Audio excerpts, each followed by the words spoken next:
après Tokedeno, monsieur journaliste Bina, mi ponam, et Togo du corps,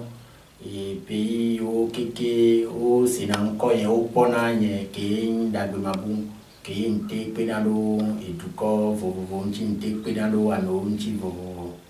Et bien, dès qu'on qui m'y a mis qu'on a maté vous vidéo. Et les mi font un mille patron et bien recherche à la noyau. Il avait fiqué au soir au lagné, mais filé qui est so. Ne au somme au lait affilé, ne fique au lait à ne mon boudou à au trois ou la patrouille, fiqué au soir. Donc, nous après torrer non. Et là, on connaît au point méga. Et là, on connaît les doucous. Bina, il est pas avec BTP Moulé. Et bien, au Dinavi, patron Dinaclo, Soubonnet. Et bien, il est pas, et tombé, et tombé avec Ndena. Et bien, Koro, Togobé, Aïmbandji. Les filles. Et j'ai bien un audio à 3 locaux. Dès qu'on m'a maté vous bédou. Ne mola boudoa. Ou là non pas avant.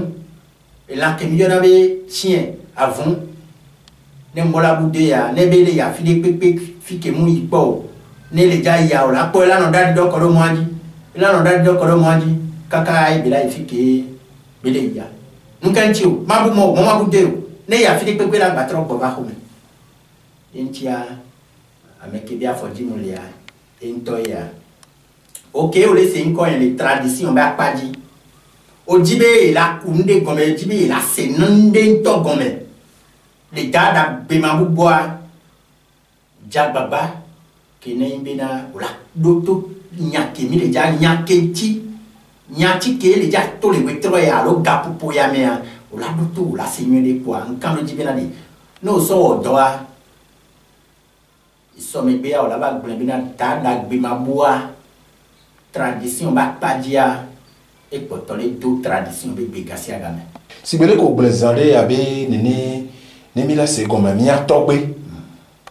kele ni ameke so ache so do lo menon yele wale be ya que tout le monde deme so bo wale nya bien so bo ko do ta fla che gba ku bobo nyenye be o ma khogbe na so na mia togbe ya le nya kele si abale na mia fafali ke ya mega elate pompo de ev dine eduko e olasi e mate de gomen to igbo bia mega sebe voa made de gomene emi nya ke big blin Blewa, mande beaucoup de mande comme ennemi. Ne fike nyon a si pronueria y duna no kuta me kan ta taibe akona ido dagbe ko de sumo ko kwen mi jido o ri me fi lo aji dagbe jo nto benu o di azo ma tole poto benu to go vilebi mais lo mi mo mi ni mo gbe se ele o to go yen bi lo poropo do ni welo inta tobi boga wa lo me fi elo fi jiwe o eno di jagolo de me on fi chile me kakao fi lo ge wa zedi me o e wen ta da gbe mambu bon elo to kan lo fi no gbe kando wa zonu wa e bina bura wa o de u be tete o de kaka wa lo fi gbeti e ka fi o se tonu ntelo de bro da gbe mambu awara gbe me fi o anaba ko pe dia ada blo mo ta no e gbeti bo ne ko mo so ko to je na wa on di do de bro da gbe mambu ne o e ka ze no o de o tete buru yiye o mi de buru yiye bon ka ganje o tuton ni on tente ro ba no filo ko no yiye no wa no ko to le no si siwe bon ka ganje o tuton bueno azesi alo kwewe a obowe a azom debu nous mater fia nous tout devons et wa ko to non kan to e na gbele aso no yen to on ka e wa tinze o jina ngo me no seto iku be jina ngo e na to seto na jede o do ana do fon gele ma do mi ba do fie ko o budo me o fie go se ko budo me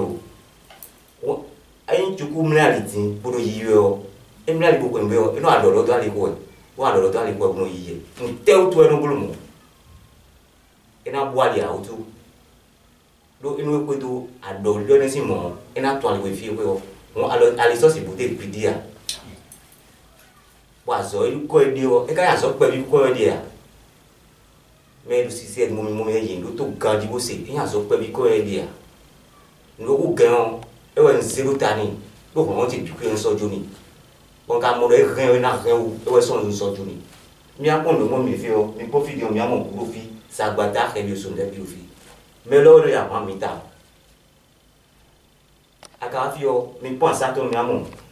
apele kan o fi ne awa fi bu ton de gbe o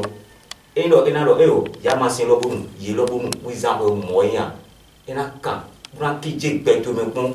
no lu gbe to me na ki je pon pe bon nu e aze pa ko ya o bo ya lo ma mi ya pa ko ne le ina tun dan le alo fu nde ya do na tun jo na tun le na wa nu bu won awa fi ma kan nu we we ya e lo ko de bro na do nu ya ntoru te lo fi no Ancheda. Enyo to gbe ma bu nene mi atowa alo mi atogbe ya e de nyaro kakava yi to gbo be mi amedo alo titipe nu pola o alo to jino lado umse enya kebe bona tutu amedo la se amedo masio ma bioso bobe ade comme viticuide ne tukwa ne passe nu kene to alo Enyo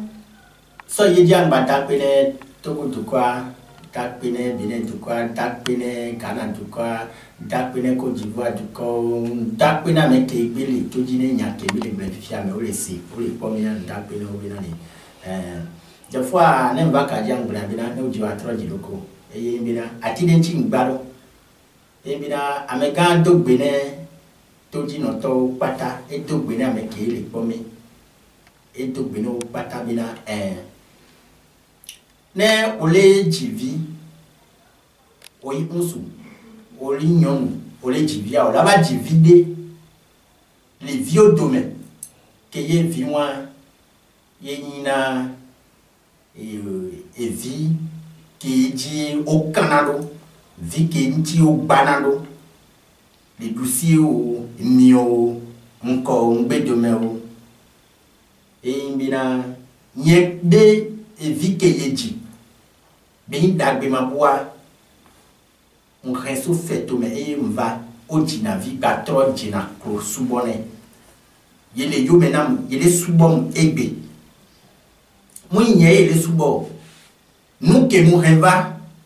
e yele subo mu sie ke le yesi so penande ya nye dagbe mabu ke yele jivi que va dire do vieux de mes poids il be musinye wa e kando jibena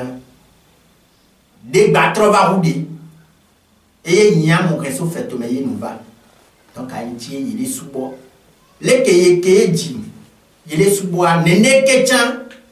ameke ntin le pedo alo ameke do problème de que ye o le to afisiafi o mu le si e gomeo que yo va boye o va dagbe ma bonne enchi ya ye muno na yu yele moji yele to me yo le yele vale bele yele moji yele ya ye kanado amere jibina ni e pon be edele ngbe domenai ne ele icha ye mu sanfu na ne nekto okay o do problem yo va ne ye mu le wa ye kanado jibina ni dagbe ma mu la home e la we ne musin de pele a esueji bilate we entia okay le azeye le defuno nu ke glena bedomena beto nu ke la jo kaka e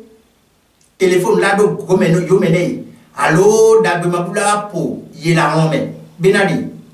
e to ye nu ni ale kele joa e ye to e dafote ye vanwa gbe ya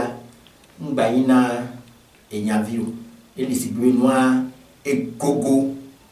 et corbeau et ntie mateyoy et il a valu maso koto ijine togo tuko et peyo de pepe benale no jiwa tro jidoko e bole de funoa azele de funoa bonbon kele de funo mami bonbon ya ele de funo ngba na impo ne ola na ndo khomeo chite ameke opo egbe ndekeme wetrome bevan kesinotoa ola blabinali fike be tikaso nuke bele o yeku ipole o toreka okwa me amile o toreka na me fonje nkono wale elanke chite kaba eva nuna sivi didia esi yuya elanke chite ya eva nuna dona nko ke ya do afo ke lanke chite va do esto agbo e no tele to agbo le nusia se de kamere la re pem pa ba ore e la nusi yuya si a de ya la ni ke ne be o va lo hova o le da fo si a me kwa e to a e la blu o la bate nu ye to a o mu ken o se o le ke o la ti wolo e bi la nyono ko chite boa chite bi na le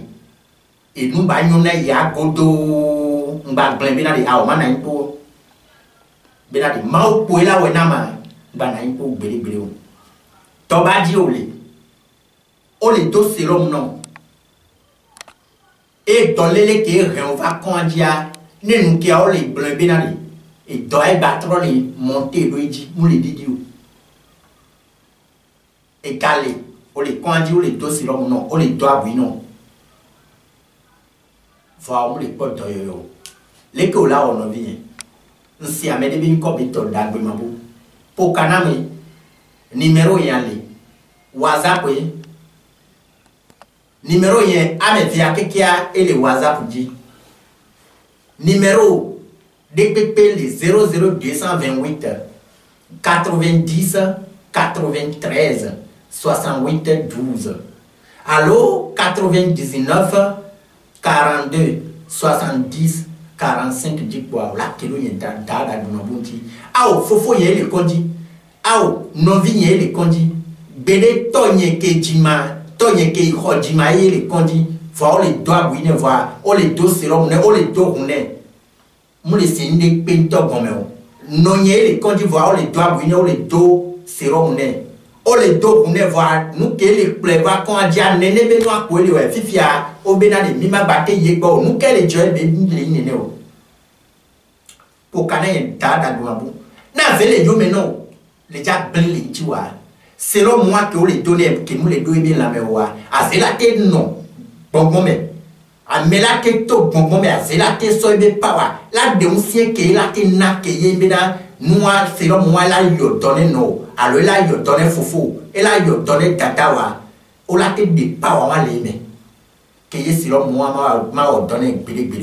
e la te na ke yebe o ma ke o le donné a moi e le voa mu le do la meneo azelate de be usie so e la de power que la te na ke moi la o donné to alo no fofo a o la de power le me azelate na que me atike ke o va plein les pharmacies mais si a les antiques wa ke bele o dona me ke we o va izan le batike ane a me o rikondia atike wa mu o to ke bele ne ne ale ke o la o jaba bana ke koko yin da gbe mabunchi ma yo a me ke le dono ma yo de clan nous qu'elle n'a le que de moi les jolo di ame ya di o e viwa ame ve o di de kai o di fo ade ka ke o ya o di a mu le se no gbere o ele do pa gome ele yo pe ku ile nu gome ele yo taba ele o nu gbere le nu gome e nto be jolo ya no bi fofo ye mu ye nto be jolo yo ja baba na te kogo ye da gbe mabunchi nu qu'elle do funya ne viwo oke o bu ayari fi kaka ojo imoji bena de numba yona yi fo ai gbe kudo so a e pro nu kekele jon o bu aya o imoji vo atoke o laba iwo le moji ya o npo do ale wo nu ke le na bele ne o ja baba na te gogogo mia onti li jabre klime poa ona kele kuke keme oli ape clan we jabre na nya keye madame no ona kele e milate wa ape clan we la blena keye milate wo e o la po leji mi nu oto pe vo anu oto le nu oto ni no vino le ke po le ke be vidéo alors que c'est encore les tépérières ne la po dada pe mabu afike we be la to be la po ye dada be mabu pe ne be o le chi ye dada be mabu ne be obina mo be dali de o la te va par exemple o le yode allo o le Ghana me allo Niger o le Nigeria o le e yo le pom le ke o le sin ko ye le ke la te wo la ke don tinyo mo be koko mato no be na de do huna va lo do avion na va di odi e ti blebe tradition me ok le ji yen dada gbe mabu jagba bana ko kanam le 00228 90 93 68 12 dit numéro 1 et le WhatsApp nam non yo m'appelle direct o la comme ne le Bénin allo yi Ghana allo yi moji le jaba yo dollar fidia et to le me no yo ne bon se nko yo wa on nam le WhatsApp aji on kan jibi o la comme o la se nko yen o 00228 ke 99 42 70 45 dit o la ba kedo yen dagbe mabunti ko keke me ole o eye how ti o keke le inko eye obe bonbon ele na aze eye le na ebo eye le na ekomayin eye le na afa poli la do ebelu la jibe hano ne nkeno le fie ne yempoe wa etoewa ma yo ape clan le to ame si me ape clan nu ke ku ke me ole ape clan o la blenam la to son nu ke le wo gapo po ya me nu ke joro Jehovah e ke gbana o la se ke ke ona ke le mi la o e o la ti po ya o no vie ese ma o ke do mi ba ke ya me a e mo da me de jibinale a me ya le kia e fria ke le alo pomene ne va fia e mo blible de bi la to katala ba boy mu re doe Amerique kubi asime o pote a mi va fi king boy mi va le boy ne o titia na zele ton kono no titia la dula me aji a bien la globe la fika me a to le ke va dule tinyo bana ipo gbede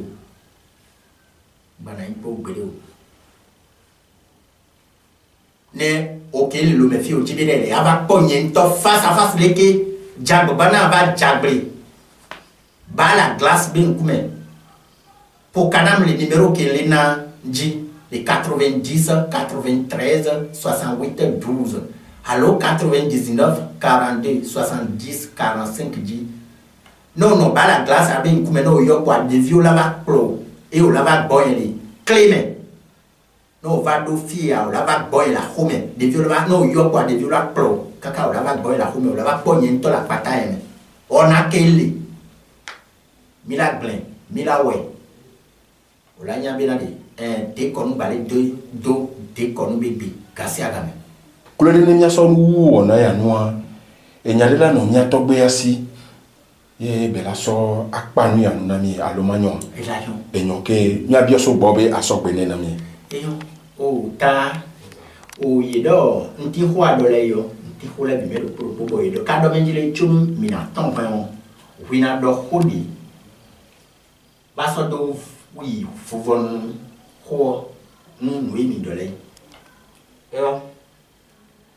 ntogo mi kaka ntogo mi fi da mambo ali ambudo e kan pe bi da alo ko kan ta ko jawo kan pe bi yo lo mi o fono me mo integbe ne won to gbe lo me filebi bodo nde kan plido yo nde budo yo ini wada ko mambu e ona alu kanton sin ne le biwe o ye be ojuro o waje o e amo pogun wamo dagwe yi do fifa ro be to me amen ndi dan budo ya ndi budo yi wa fi o ina mo je o amen ndu gbe mi kaka so ye dia me gabe ma to bene e toji no lao pata keke complet bina ne nous les nyao ne ndele tutu onto chenko nu kele tutua na tutuecha no fonfon no to ne olinya ameki le vent olinye ne be ba trop chenko a ok les deux vont dire mais et doit la bassin on so et ameki olinya mi bati dio ku kenke me mi le nu ke mi abeso nu ke mi reba ke ya mi agbito bi na le nu ale nu ya le ke ama kam ya basi mi o to igbo ye to be ya ye mu mawo to igbo ye dagbe mabucha ye mu mawo voir les mawo be comme ya nu ko reba fi be lai e agbito ti ke bi na le ke be nu amakasi o me wa aje no te gogo ni awa Bouledia et la into et nous la paix à mekeli yo meno bena nous keke la blé nous le keke la chon nous la paix et la batrova de kuku no bena de odonku gaya meleka ye onu ya leke odonku gaya meleka ye onu ya leke soke ne bila bai nai OK deji tada lumabu jagba bana va jabre ba la glace bien kume na pokanam les 90 93, 68, 12. Allô, 99, 42, 70, 45, du bois. Voilà que l'on d'adou ma bounti. N'est pas là fait tout mes baignants. Nous pays fait tout mes baignants. Nous bassons fait nous pédé. Loi, mi en mi fond. Si les que tu t'as les dibena, déconnois et la baïbou, mbuna, 100 ans, 1000 ans,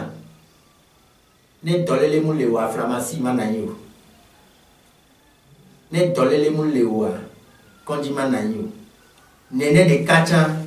na zemoules ou à et nous automa manayou, na zélé de founo, chitelo de continue bien. La quoi vous dit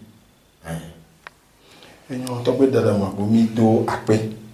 ye mi le do akpe na nu sese on pata si bele ke o de mo yo te kunu gome na to di no lo yo gba se nde le wale be ya akpe no ro